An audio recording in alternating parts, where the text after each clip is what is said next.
বাজান কি হয়েছে? বাজান কি হয়েছে? আমি বৃত্তি পাইছি। আলহামদুলিল্লাহ। মামা আরে শুনছো, তোমার পোলা বৃত্তি পাইছে। এই যে আমার নাম।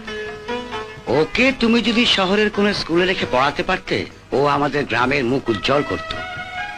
ও দেশের মধ্যে একজন নামকরা মানুষ হতো। কিন্তু তুমি তো তা পারবে না ভাই।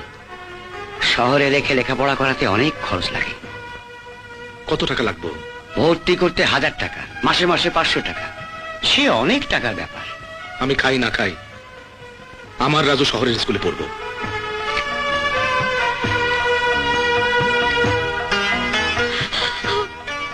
তুমি এসব কি করতেছো? রাজুরে শহরে দিলে আমি থাকবো কি কইরা? আমার তো একটা মাত্র ছেলে। একটা ছেলে বলে তো মানুষের মতো মানুষ করতে চাই। আমার বাজান আমার লেখাপড়া শিখাতে পারে নাই, আমি দারোয়ান হয়েছি। কিন্তু আমার জান থাকতে আমি আমার রাজুরে কোনো ছোট কাজ করতে দেবো না। ওরে আমি কলেজে দেবো, ব্যারিস্টারি পাস করবো। আরে মাস্টার সাহেব কইছে রাজু অনেক বড় হইব, আমাকে 10 গ্রামের নাম রাখবো। তাইলে দাও, শহরে গিয়া বড় একটা স্কুলে ভর্তি করে দাও। আমার যত কষ্টই হোক আমি থাকতে পারো। কিন্তু 1000 টাকা যে হয় না, রাজুরে ভর্তি করতে আরো 500 টাকা লাগবে। তুমি মিলের ক্যাশিয়ার আবুল ভাইয়ের থেকে 500 টাকা আগাম নিবা। আরে এই বুদ্ধিটা আগে দিতে পারোস নাই? কি পেরেশানির মধ্যে না ছিলাম। হ্যাঁ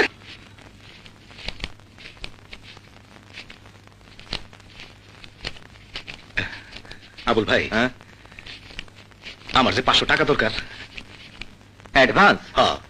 আচ্ছা তুই কি চৌধুরী সাহেবের 5000 টাকা বকশিস তুই ফিরাইয়া দিলি, এখন আছিস 500 টাকা অ্যাডভান্স দিতে? মানুষের জান বাঁচানো ফরজ, ফরজ কাম করে বকশিস নেবো কেন? দেখো আবুল ভাই, গরিব হইতে পারি কিন্তু ইমান বলে তো একটা কথা আছে। তুই তো অ্যাডভান্স নেস না, আজ হঠাৎ? রাজুরে ঢাকায় ভর্তি করবো তো, টাকায় টান পড়ছে। কস কি রাজু ঢাকায় পড়বো? আমার রাজু বৃত্তি পাইছে, শোনো নাই? শহরের স্কুলে দিলে রাজু আর অনেক ভালো করব।